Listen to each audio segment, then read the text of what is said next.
my God. So on this episode of Bad Cop No Donut, we have a power-tripping deputy in Harris County in Texas who decided to threaten to kill a citizen over a routine traffic stop. And the traffic stop wasn't even the citizen's fault. Let's take a look at the footage. Don't you call me again, I'll kill you. I didn't. Yes, you did. And so you run into your first major issue here. I used to work law enforcement in the state of South Carolina. The one thing I understand is that throughout my law enforcement training and also my military training, because I'm also a combat veteran, is that you're always supposed to de-escalate. And when you come out of your vehicle, again, this is a routine traffic stop. This guy didn't point a gun at anybody. This guy wasn't shooting anybody. He's not on the run for anything. This is a routine traffic stop for I would say, a failure to yield, I would say. And this freaking road pirate, this freaking cop, from Harris County, he comes out with his gun drawn immediately. So when you come out with your gun drawn to someone, even if you think that they are dangerous, unless you have confirmed that they are actually a criminal, they're on the run, they've committed some major crime, when you come out with your gun drawn, do you think that is the definition of de-escalation? Do you have a situation in which someone can walk up towards you with their gun drawn, shouting at you, shouting commands at you, and then you can then turn around and demand respect and demand that they do as you say? I guarantee you that had this man actually been a violent criminal, this cop would have been dead, because I can tell you that there's a lot of people in this country who don't have an issue with cops, but when a cop comes out of their car with their gun drawn like this, all freaking aggressive, and the person knows that they've done nothing wrong, well, you're gonna get some bad reactions. He's trained to handle himself as well as other people on the street. So you think his training would help him to not have that road rage. I'm sorry. I'm glad that he said that. Again, if you looked at this behavior, you looked at anybody else who's a citizen, a common citizen who were acting like this, you would call it road rage. But for some reason, when it becomes a police officer, there's some people out here who will bootlick, who will bend the knee for the freaking stormtrooper, for the road pirate, for the pig, and it's very, very baffling to me, because again, when you look at the facts, this guy had an over freaking reaction, exited, got off of his police issued vehicle with his gun drawn, and starts threatening to shoot someone. Again, in any other scenario, we would call this road rage. But when someone puts on a freaking badge, suddenly actions aren't actions. Suddenly, it's not road rage. It's just the officer doing his job. Just doing his job. What part of your job description says you pull the gun out doing a routine traffic stop when someone is not even taking threatening actions? What part of your job is that? I'm very, very curious. I want to hear these bootlickers justify this nonsense. I would love to hear. George Dickerson and his work partner merged from 59 to the South Loop around 1:40 Monday afternoon, headed to their next job. They're heading towards work. Again, they're not heading towards to go rob a bank. They're not going to sell any drugs. And personally, I think the drug war is stupid. But again, they're not doing anything illegal. They're trying to go to work. And just me personally, there is something sacred about a man going to work, and you should not intervene in that. If the people are just trying to go to work, and people are suffering during the Texas winter storms and also during the COVID-19 financial struggles, people are struggling, people are trying to find work, and here you are giving this man the breeze. And what makes the symbolism so bad is that as a funeral procession, there's been a lot of death, a lot of destruction, a lot of suicides during this period, and a police officer who's having road rage is giving someone who's just trying to go to work, just trying to survive, because if they are surviving, it's through no help of the federal government. Trust me on that. But someone who's just trying to survive, they're being harassed by a road pirate, and the symbolism involved in that, I can't stress enough how symbolic it is that you are following a procession of misery, whereas an officer is going to turn around and give you misery and then threaten to put you into another funeral procession. Again, I don't think that you can understate that symbolism of what this officer is doing, given the current point in time that we are in American history. And intercepted a funeral procession. Dickerson says the line of cars was in the inside lane, and 2 motorcycle police officers were in the next lane. He says he got in the lane the officers were in, trying to get around the person in front of him. I just wanted to go around that car. The cop that was in front slowed down, so I couldn't go around. I think this is a very good point to provide a teachable moment. Many police officers, when they're on the road, they don't show courtesy towards the citizen. And what you can see is that they were simply trying to block him in and box him in. And it's like, Okay, why do you take that such aggressive action? The guy's just trying to get around you. There's a funeral procession in one lane, but funeral processions on like a highway, they don't take up all the lanes available. They only close off certain lanes that officers have blocked off. They don't just take up the whole freaking highway, because if you do that, you would never get anywhere. If you think traffic is bad now in America, in Texas, and in freaking California, and in New York and Washington State, I can tell you it would be a lot worse if the whole highway, all lanes were shut down to basically go at a funeral procession's pace. I mean, common sense has to kind of play a little bit of a role here. If you understand that more than 500,000 Americans have died from COVID alone, do you think that police officers are just shutting down highways every time it's a freaking funeral procession? Of course not. They're taking up maybe 1 lane, 2 lanes max. They're not taking up the entire highway. And it's very, very normal for people to go around funeral processions, especially on like a highway or a freaking freeway. That's completely normal. That's not unusual behavior. I've seen in all the states that I've been to, and I've traveled to 48 states in 6 months, so I can that for a fact. That's not a generalization. That is a common practice. That would cause traffic to be so much more worse. So you don't shut down every lane. The man was trying to get around the funeral procession, and the cops were simply blocking him off. And it's like, you're the ones that took that aggressive action, or maybe it wasn't aggressive, maybe it was just in it, just a freaking accident, or it just happened that way.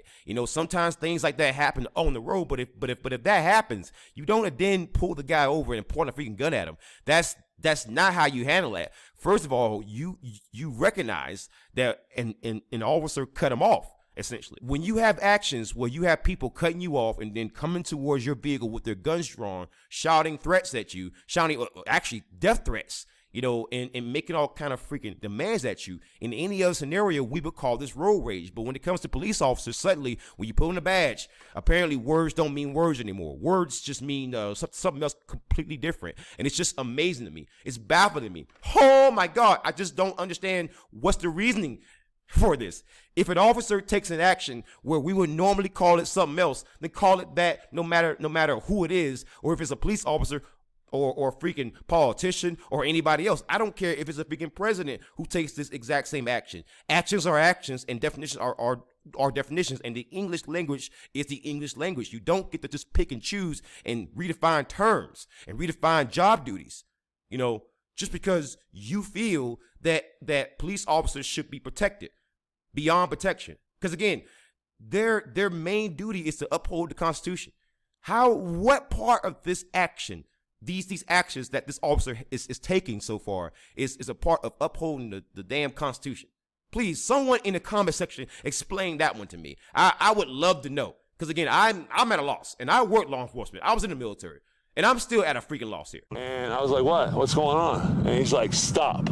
Before he could stop, Dickerson says the motorcycle officer in front of him slammed on their brakes, so he did the same. That appears to be a perfectly reasonable action to take, because if a police officer just slams on brakes anywhere, I mean, it doesn't even matter if you're on the road and you're driving. If you just happen to be walking on the side of the road and you see a police officer just slam on brakes, people are just going to automatically stop. They're going to slam on brakes too. I'm not sure why the officer reacted the way that they reacted. You have a funeral procession already in front of you, and you're just slamming on brakes all of a sudden. I mean, that's a perfectly reasonable action that the citizen here took. I just don't understand what led to this officer pulling the gun on the citizen. I mean, what led to what was the thought process? Like, what was the immediate danger? How was the officer in fear of his life? Like, again, it'd be one thing if the guy was trying to hurt the officer.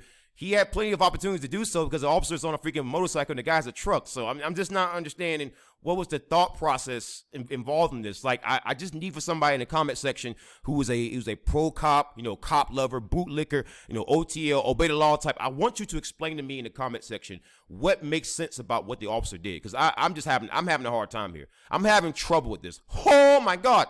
And the other guy, he had told me to stop. He had backed up and gotten behind me again. And I guess he was pretty close, and he had to dead stop as well. Next thing he knew, Dickerson says the deputy behind him parked in front of his work truck on the South Loop. And once again, you are seeing these aggressive actions, the breaking in front of the man, the getting off the motorcycle and pointing the gun in the man's face, the parking in front of the man on the freaking freeway. Again, it's just, so many aggressive actions, so many opportunities to de-escalate, but the de-escalation, it was never there. It was never there from beginning to end, and that's the part that's just so baffling to me. Again, if the officer felt like the guy was way too close, then you pull the guy over and you explain it to him. But since you weren't actually hurt, and it's kind of clear the guy did not intend to do that, and again, it was you who braked in front of the guy. If you're gonna break in front of somebody, repeatedly. If you're gonna just brake and just slam on brakes, you can't get mad if somebody is way behind you who's too close. So long as they stop, they freaking stop.